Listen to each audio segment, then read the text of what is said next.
अस्सलामुअलैकुम and hi everyone.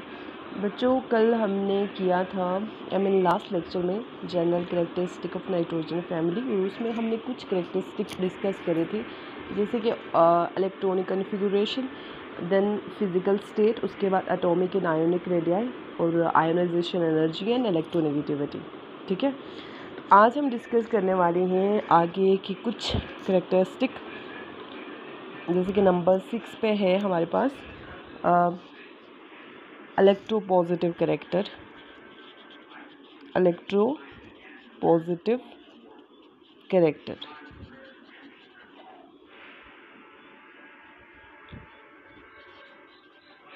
ठीक है, this is a electropositive character. Electropositive character का मतलब ये हो गया कि इनका मेटेलिक नेचर, आपको पता है ना, जो मेटल्स होते हैं वो ईजिली क्या होते हैं, मेटेलिक नेचर, वो ईजिली क्या करते हैं, इलेक्ट्रॉन दे देते हैं। ठीक है, ताकि वो मतलब उनके ऊपर प्लस का चार्ज आए, और प्लस का चार्ज गेन करते ही ये जितने भी मेटल्स होते हैं ये सब के सब खुश हो जाते हैं। तो अब जैसे कि मैंने आपको बताया है कि इनकी आयोनाइजेशन एनर्जी काफ़ी ज़्यादा है ना, हाई है। तो आयोनाइजेशन एनर्जी हाई होने का मतलब ये हुआ कि बहुत ज़्यादा एनर्जी देनी पड़ेगी, तब जाके हम इलेक्ट्रॉन्स को निकाल पाएंगे। तो जो एलिमेंट हैं ग्रुप 15 के, वो लेस इलेक्ट्रोपॉजिटिव है as compare to group 14 elements. क्यों? क्योंकि इनका साइज़ जो है एटॉमिक और आयोनिक रेडियाई, वो as compare to group 14 elements छोटा है, स्मॉलर है। तो स्मॉलर से आपको पता है इलेक्ट्रॉन निकालने मुश्किल हो जाते हैं, क्योंकि स्मॉलर में क्या होता है कि जो न्यूक्लियस एटॉमस इलेक्ट्रॉन्स को बहुत ताकत के साथ खींच के रखता है, पकड़ के रखता है, जिसकी वजह से उस इलेक्ट्रॉन को निकालना बहुत मुश्किल हो जाता है और ज़्यादा एनर्जी लगानी पड़ती है। ठीक है, और हाई आयोनाइजेशन एनर्जी की वजह से ऐसा है। जैसे ही हम डाउन द ग्रुप मूव करेंगे, आई मीन टू से कि from top to bottom downward आएंगे, इलेक्ट्रोपॉजिटिव कैरेक्टर जो है वो इंक्रीज़ होता है। ठीक है, मतलब ये हुआ कि इलेक्ट्रॉन हम इजीली निकाल सकते हैं। इजीली कैसे निकाल पाएंगे? क्योंकि आपको पता है नंबर ऑफ़ शेल्स बढ़ती जाती है, तो distance between the nucleus and the outermost electron also increases. तो जिसकी वजह से क्या होगा कि कम आयोनाइजेशन एनर्जी देनी पड़ेगी, और आराम से निकाल पाएंगे हम किसको, इलेक्ट्रॉन को। तो अगर हम देखें nitrogen, phosphorus, arsenic, antimony and then bismuth, तो आपको पता है इसमें से इलेक्ट्रॉन निकालना और इसमें से मुश्किल है, तो ये दोनों के दोनों नॉन मेटालिक कैरेक्टर के हैं। ठीक है, और अगर इन दोनों की बात करें तो ये मेटालाइड है, इन बिटवीन आ गए, मतलब थोड़े नंबर ऑफ शेल बढ़ गई, तो मतलब इनकी प्रॉपर्टी ट्रांजिट कर रही है between metals and non metals. उसके बाद अगर हम बात करें बिस्मथ की, तो ये तो आपको पता है टिपिकली मेटल है। तो आपने देखा कि जैसे ही हम ऊपर से नीचे आते हैं, फ्रॉम टॉप टू बॉटम एक ग्रुप में, तो जो इलेक्ट्रोपॉजिटिव करेक्टर है वो बढ़ता है। मतलब बिस्मथ में से आप इलेक्ट्रॉन ईजिली निकाल सकते हो, नाइट्रोजन में से ईजिली नहीं निकाल सकते। ठीक है जी। अब इसके बाद है हमारे पास कैटिनेशन। अभी तक आपने यही सुना है कि कार्बन हैज़ द प्रॉपर्टी, ठीक है, which is known to form a number of मतलब बॉन्ड्स, है ना। तो एक कार्बन बहुत सारे कार्बन से जुड़ता है और लंबी चेन बनाता है, that property is known as catenation. ठीक है, अब यहाँ पर देखो, ये self linking property is known as catenation. ठीक है, I mean to say self linking property of an element. तो अब देखिए, अगर हम देखें तो आप कैटिनेशन को क्या समझेंगे, मतलब खुद से कोई एक एलिमेंट है, जैसे नाइट्रोजन नाइट्रोजन नाइट्रोजन, है ना, तो ये जुड़ते जाएंगे। ठीक है, तो जैसे कार्बन कार्बन कार्बन ये जुड़ते जाएंगे। ठीक है, तो कैटिनेशन एक्चुअली क्या है, this is the self linking property of an element.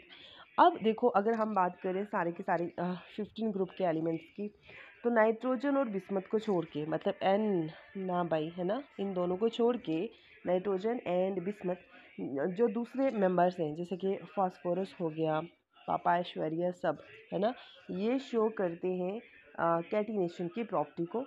और क्योंकि आपको पता है ये P4 एग्जिस्ट करता है ना, और AS4 और SB4, ठीक है, मतलब टेट्रा एटॉमिक मॉलिक्यूल्स एग्जिस्ट करते हैं, तो कैटिनेशन की प्रॉपर्टी ये शो कर रहे हैं। Catenation is actually self linking property of an element, ये याद रखिएगा। ये कैटिनेशन ये नहीं है कि एक नाइट्रोजन जुड़ गया, फास्फोरस जुड़ गया और कार्बन जुड़ गया, this is known as catenation. No, catenation का मतलब ये हुआ, मतलब सेम एलिमेंट बहुत बार जुड़ता जाए, ठीक है। उसके बाद अगर हम बात करें ऑक्सीडेशन स्टेट की, this is 8th point, oxidation state. Oxidation state अगर किसी को अभी तक समझ नहीं आया, वैसे तो ये बहुत डीपली हम पढ़ चुके हैं 11th में, है ना, तो अभी भी अगर किसी को समझ नहीं आया तो उन लोगों के लिए मैं इतना बताऊंगी कि जैसे जो वैलेंस इलेक्ट्रॉन होते हैं, मतलब outermost इलेक्ट्रॉन, जिनका काम यही होता है कि वो बॉन्ड बनाते हैं, ठीक है। जैसे गेट कीपर का काम होता है घर की मतलब रक्षा करना, कोई आए तो उससे रोके, पूछताछ करे, तो वैसे ही वैलेंस इलेक्ट्रॉन का काम यही होता है कि वो बॉन्ड बनाते हैं, ठीक है। अब यहाँ पर जैसे आपको पता है outermost इलेक्ट्रॉन है 5। जो भी ग्रुप पढ़ाऊँगी ना मैं, जैसे 11th में आपको बताया हुआ ग्रुप 13 और 14 के outermost इलेक्ट्रॉन्स की बात करें तो ग्रुप 13 के 3 है और ग्रुप 14 के 4 है। और अगर हम अब अभी ग्रुप 15 पढ़ रहे हैं तो इसके outermost 5 इलेक्ट्रॉन है, ठीक है। NS2 NP3, ये 3 बॉन्ड, ये जो 3 और 2 5 हो गए, ये बॉन्डिंग, ये ही बॉन्ड बनाते हैं, ठीक है। तो अब आपको पता है कि अब समझिए आप ऑक्सीडेशन स्टेट क्या है, कि अगर इनमें से कोई एक इलेक्ट्रॉन आप निकालते हो, ठीक है, या 2 इलेक्ट्रॉन निकालते हो या 3 इलेक्ट्रॉन निकालते हो, तो जितना उस पर प्लस का चार्ज आता है ना, वही उसका ऑक्सीडेशन स्टेट है, ठीक है। जैसे नाइट्रोजन पे +1 है तो ये नाइट्रोजन का ऑक्सीडेशन स्टेट इज +1, ठीक है। अगर +2 है, +3 है, +4 है, ठीक है। अब स्टेबल ऑक्सीडेशन स्टेट को अटेन करने के लिए, in order to attain stable electronic configuration, ये जो एलिमेंट्स हैं ये शो करते हैं कुछ टाइप्स की ऑक्सीडेशन स्टेट, जैसे कि वो हम देखते हैं एक करके। जैसे +1 oxidation state, I mean to say positive oxidation state, not +1 भी हम देखेंगे। पॉजिटिव में +1 +2 +3 +4 +5 एंड सो ऑन आ जाती है, तो इसलिए मैं लिख रही हूँ पॉजिटिव ऑक्सीडेशन स्टेट, ठीक है। देखो ऑक्सीडेशन स्टेट में सिर्फ 2 एलिमेंट की निकालूंगी, क्योंकि if I will take all the examples then lecture बहुत लंबा हो जाएगा and it will take a lot of time. तो देखिए आप, नाइट्रोजन शो करता है वेरिएबल ऑक्सीडेशन स्टेट, वेरिएबल मतलब बहुत तरह की, ठीक है। तो ये वेरिएबल ऑक्सीडेशन स्टेट शो करता है, ठीक है। जैसे एक हमारे पास कंपाउंड है N2O और एक कंपाउंड है NO और एक कंपाउंड है N2O3, ठीक है। अब आपका एक होमवर्क है, मैं होमवर्क यहाँ लिखती हूँ, N2O4 N2O5, इन दोनों की ऑक्सीडेशन स्टेट, यहाँ पर नाइट्रोजन की ऑक्सीडेशन स्टेट कितनी होगी वो आपको कमेंट सेक्शन में मुझे बताना है, ठीक है जी। अब यहाँ पर निकालने का तरीका क्या होता है बच्चा जी, देखो ऑक्सीजन जो होता है ना ये -2 है, फिलहाल अभी याद रखिए ऑक्सीजन -2 है, कहीं +2 भी है, लेकिन आप फिलहाल यहाँ याद रखिए कि -2। नाइट्रोजन क्या है, देखो 2 है, सबसे पहले इस जो भी मतलब मैथ का 1 2 3 4 दिया होगा पहले उससे लिख लीजिए 2। अब जिसकी आपको निकालनी है ना उसको XYZ किसी से भी रिप्रेजेंट कर दीजिए, तो X 2X, ठीक है। प्लस मतलब अभी एक और एलिमेंट है प्लस, और ये इसका क्या है -2, तो -2। अब इसके ऊपर जितना चार्ज होगा +1 होगा, +2 होगा, +3 होगा, वो उसके बराबर हो जाए, इज़ इक्वल टू, तो यहाँ पर कोई चार्ज नहीं है तो ये 0 के बराबर हो गए, ठीक है। अब देखिए यहाँ पर 2x minus plus minus -2 is equal to 0। अब x इज़ इक्वल टू, ये +2 हो गया, +2 तो अपान में आ गया 2, तो इज़ इक्वल टू +1, ठीक है। तो यहाँ पर ऑक्सीडेशन स्टेट नाइट्रोजन की कितनी है, +1। इसी तरह NO की निकालिए, NO की क्या निकालेंगे, आपको n मतलब यहाँ पर कुछ भी दिया हुआ नहीं है इंटीजर वगैरह, ठीक है, तो कोई भी नंबर नहीं दिया हुआ, तो आप क्या लिखेंगे, x लिखेंगे, प्लस ऑक्सीजन का कितना है -2 इज़ इक्वल टू, कोई भी चार्ज नहीं है तो 0, तो x इज़ इक्वल टू +2, क्योंकि माइनस को इधर ले आई, ठीक है, तो ये हो जाएगा +2, समझ आ गई। तो यहाँ पर नाइट्रोजन +2 की ऑक्सीडेशन स्टेट शो कर रहा है।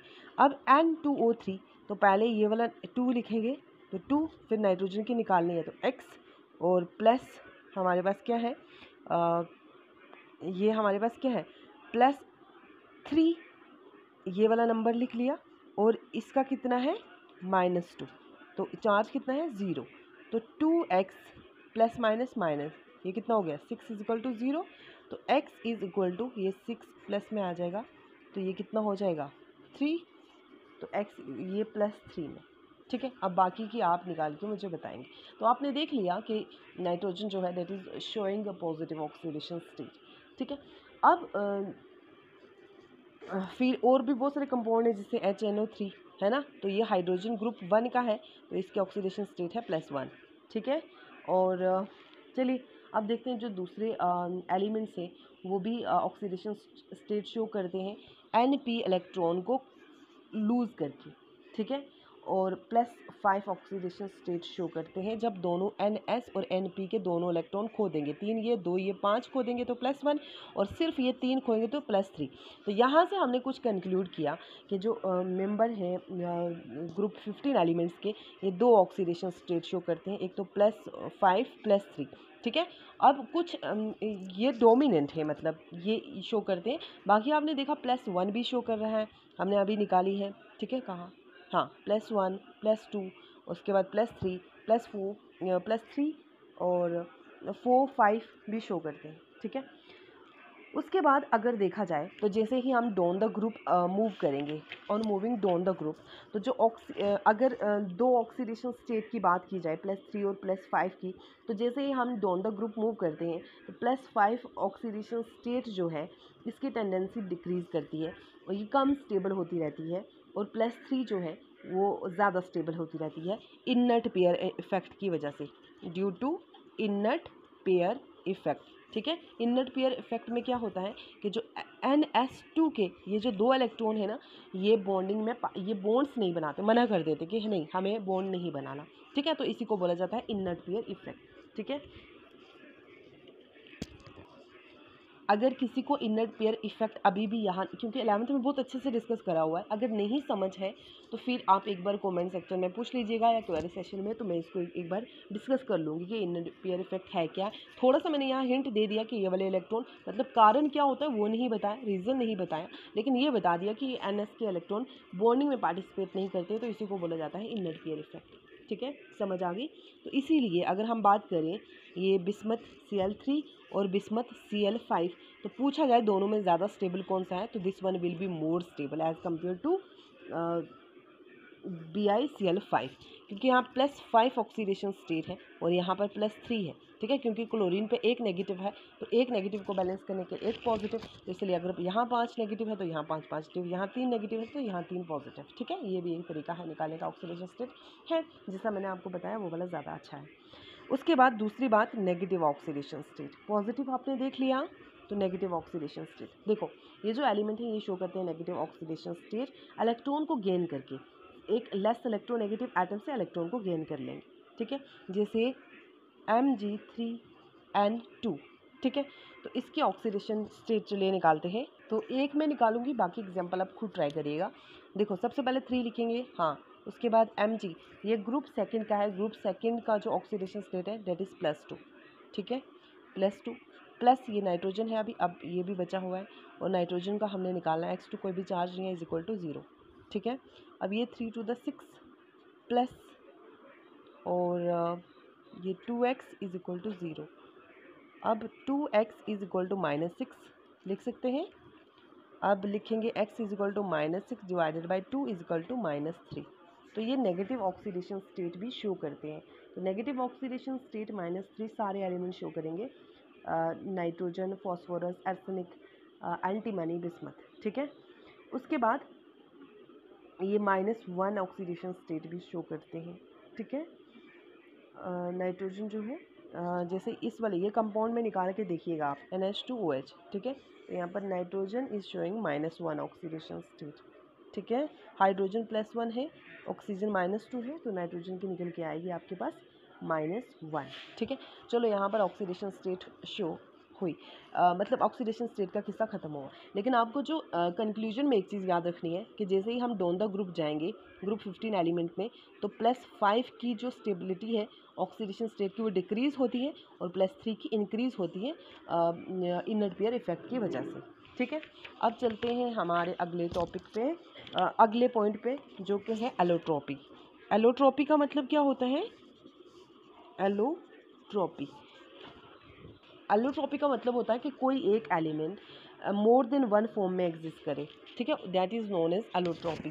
तो नाइट्रोजन को छोड़ के और बिस्मथ को छोड़ के ना बाई को छोड़ के, है ना, बाकी के सारे के एलिमेंट्स जो हैं, सारे के सारे एलिमेंट्स वो एलोट्रॉपी शो करते हैं, मतलब एक से ज़्यादा फॉर्म में एग्जिस्ट करते हैं।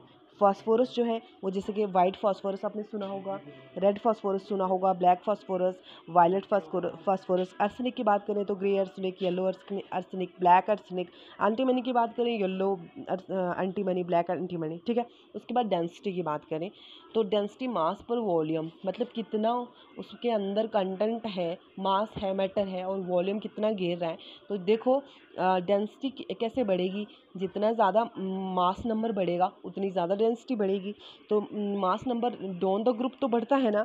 तो अगर डेंसिटीज़ की बात की जाए तो जो डेंसिटीज़ हैं एलिमेंट की, मतलब नाइट्रोजन फैमिली के एलिमेंट्स की, वो इंक्रीज़ करती हैं डाउन द ग्रुप, क्योंकि एटॉमिक मास जो है वो इंक्रीज़ करता है। तो इसी के साथ हमारे general characteristic nitrogen family, I can say group 15 elements comes to an end hair.